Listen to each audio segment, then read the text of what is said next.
The Australian High Commissioner to Fiji, His Excellency Mr. John Feakes, and representatives of the Australian Government, Tui Nasesevia and the Vanua, elders of the village, representatives of the Fiji Program Support Facility, Nasesevia Methodist Church Circuit Reverend, distinguished and invited guests, the head teacher and school manager of Burua Youth Memorial Primary School, the principal and school manager of Nasesevia Secondary School, my Ministry of Education officials, invited guests, teachers, dear students, ladies and gentlemen, Dolovina, and a very good afternoon to you all.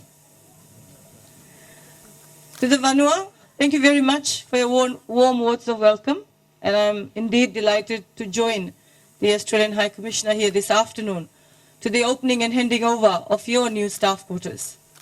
I'm led to believe that the new staff quarters comes at a cost of 90,000 Fijian dollars. Ladies and gentlemen, can I ask you to put our hands together for our friends from Australia and the Australian government.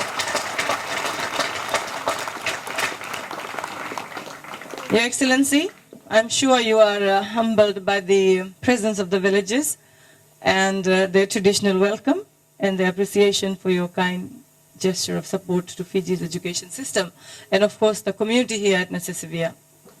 Again, at the outset, on behalf of the Prime Minister and the government, I take this opportunity to express our sincere gratitude and appreciation to the Australian government, as I've said before, and the people of Australia for their continued strong support of Fiji's education sector. I'd also like to thank you all, ladies and gentlemen, parents, the Vanua, the elders, the teachers here, for ensuring that our children get the quality education that the government promotes. Thank you very much to the teachers. I'm sure I've been told some of the teachers are not from this village and they have families elsewhere. So I'd like to thank you all for being here in this community to ensure that you give the best to education, leaving your own families behind. To the parents, I'm sure you're doing just the right thing for your children, because as a government we believe that education has the power to change the lives of not only your children, but your community as well. But again, if I must say, while I was sitting, I was looking around. You are so blessed to be living so close to nature. You live in such a beautiful village. If you just look across, it's just so beautiful. We live in the city, and sometimes we don't get experience of the way you live in your village. And I think at this point we must appreciate the fact that those of us who live close to the nature can actually live very healthy lives, grow your own food, breathe in the fresh air, and live in this communal living.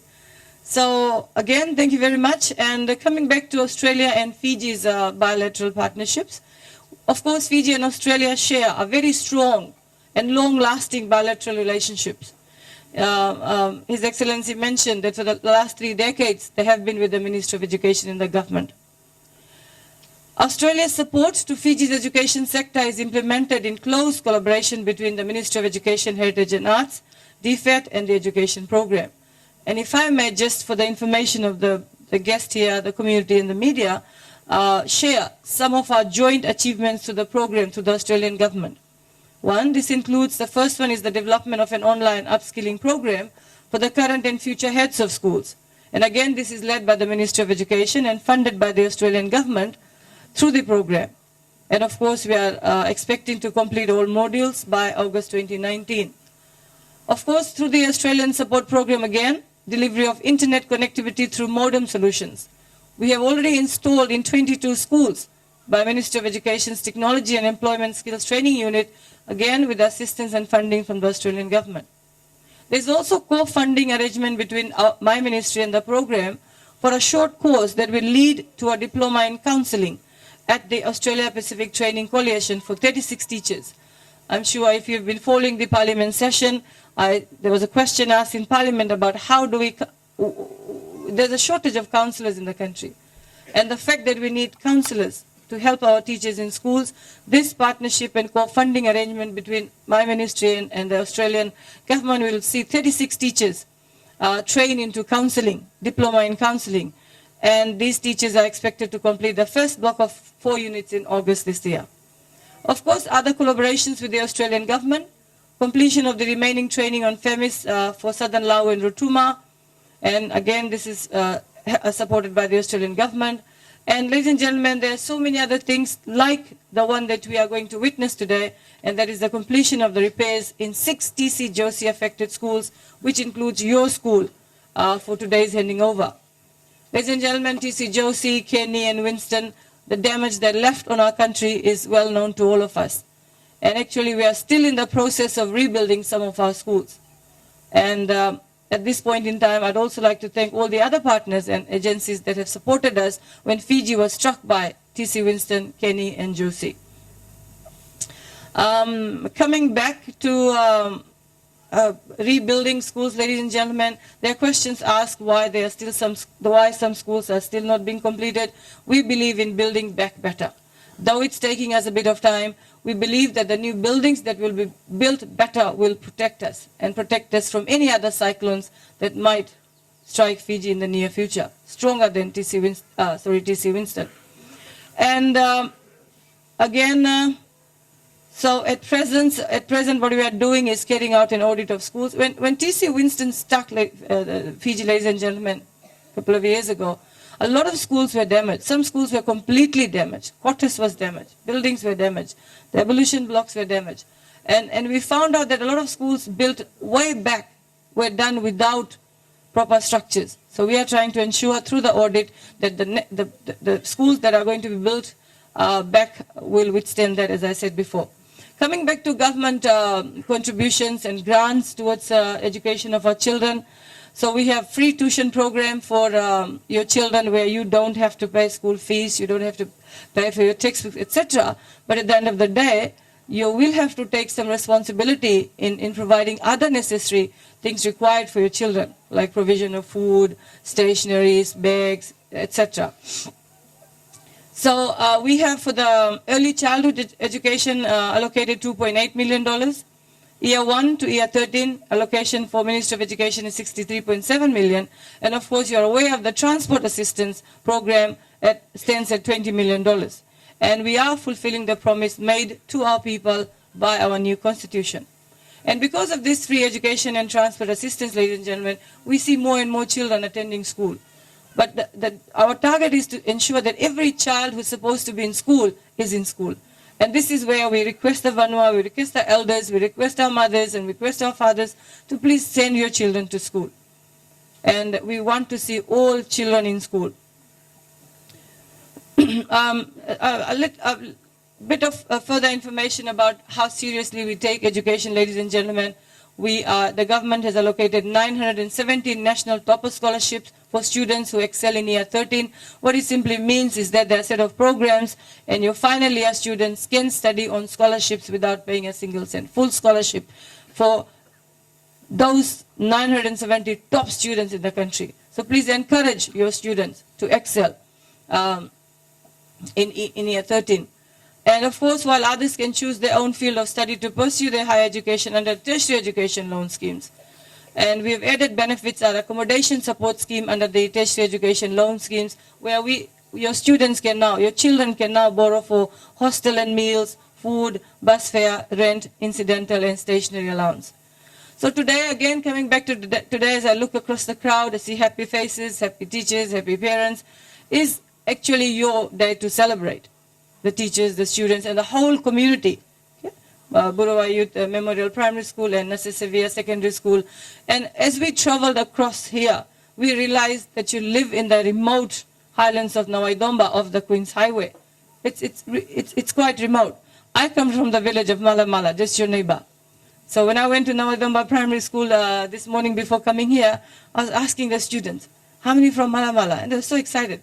And I said, look, I was born in Malamala. I grew up in Malamala. I went to Malamala Public School till class 8. And I think we children, when we grow up in rural areas, it's a very different environment.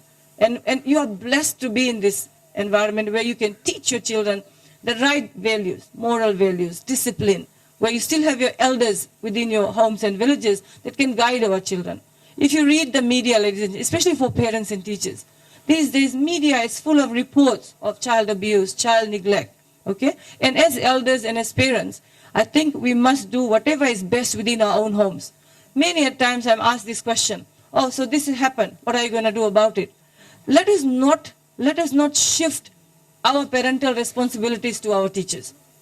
Our teachers are there to look after your children, protect your children, safeguard your children, and teach your children. But as parents, it's my humble plea to all of us present here today, let's be more vigilant of where our children are. Let's take note of who our children are with. Let's be more responsive towards what our children are doing. Where do they go? Any signs of abnormal behavior, please pick it up as parents and then refer it to your teachers or wherever your child feels comfortable. But let's not just say, okay, teachers, the children are your responsibility. Yes, they are our responsibility in our classrooms. And if we live in a community, it's a responsibility as well. But parental responsibility, please. We need to fulfill our parental responsibility to protect our little children from any form of abuse or sexual harassment or any violence, anything. Now and then we hear children drowning. Now and then we hear children having an accident. So we need to work together. Let us not shift responsibilities. Let us not shift blames or why did this happen. Let us work together to see that it doesn't happen at all. We don't want our children to go through those experiences. And it's my humble plea for all of us to work together to protect and safeguard the interests of our children. And I normally say this and I'm going to say it again. You need to be a teacher to understand the role of a teacher. I know teachers, you are working in a lot of pressure. I think I see someone there. Hello. So you've got to be a teacher. So as parents, understand the teachers that teach your children.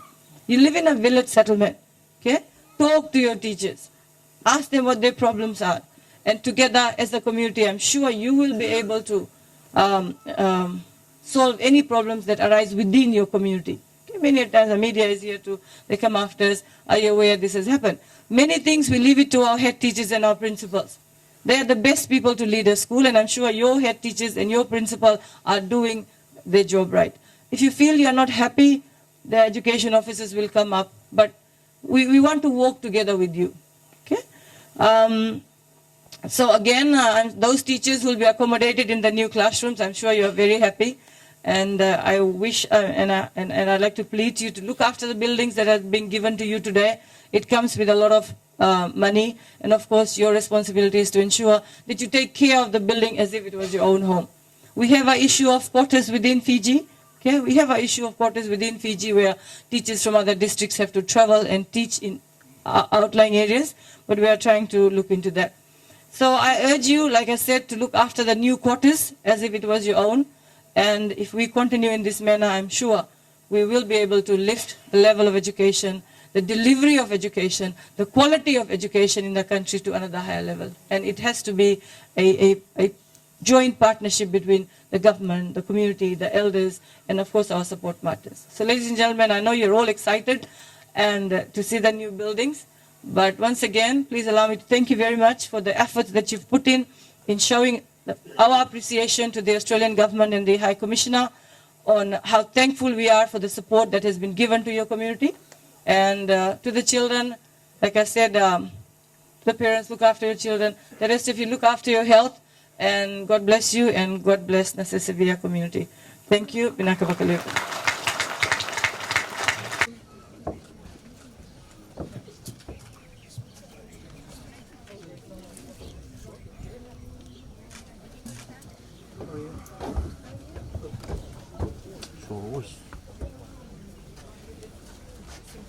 Fijian, please can you move this way?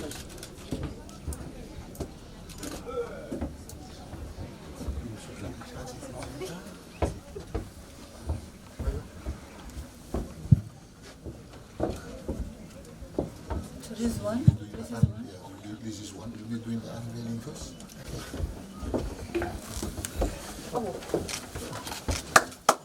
Just this way. What do we do? Thank you.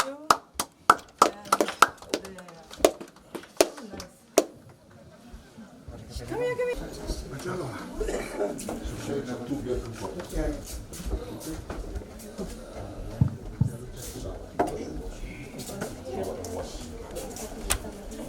Kemudian roh melunak kalau Datuk Tipe kena kasih bunyi.